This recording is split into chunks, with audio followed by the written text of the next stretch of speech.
Si vous souhaitez être à la une du meilleur de l'actualité camerounaise, alors vous êtes au bon endroit.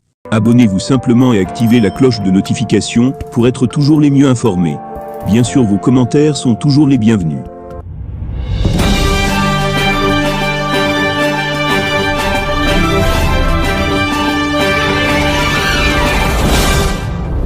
L'élection présidentielle de 2025 est très attendue par le peuple. Maurice Kamto avec son parti l'a mis dans son agenda. L'homme politique a fait une annonce forte, il y a quelques jours. Le Mouvement pour la Renaissance du Cameroun, MRC, a tenu son événement. Le parti politique a gagné son pari, à savoir l'installation du bureau régional du MRC Littoral 2.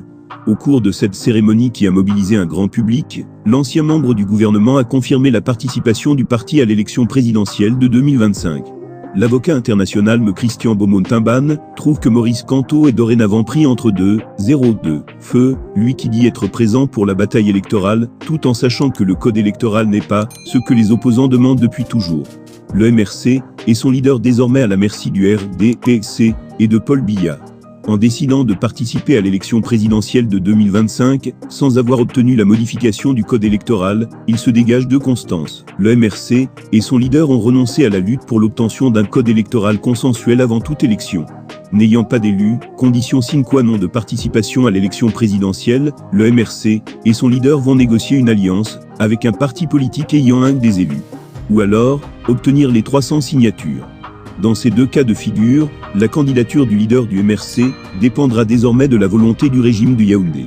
Les 300 signataires des candidatures indépendantes étant pour la plupart des élus du RDPC.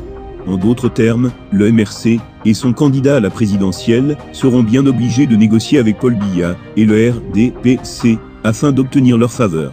Car il suffit au RDPC de faire adopter une petite modification du code électoral pour empêcher des candidatures de parachutage avant l'élection présidentielle. Par exemple, pour être présenté à l'élection présidentielle sous la bannière d'un parti politique éligible, il faut avoir été membre de ce parti depuis au moins 0,3 ans, à compter de la date de convocation du corps électoral. Il va sans dire que l'annonce de sa participation à la future élection présidentielle faite ce week-end à Nkongsamba par Maurice Kamto a été une grave erreur de communication. Abonnez-vous simplement et activez la cloche de notification pour être toujours les mieux informés. Bien sûr, vos commentaires sont toujours les bienvenus.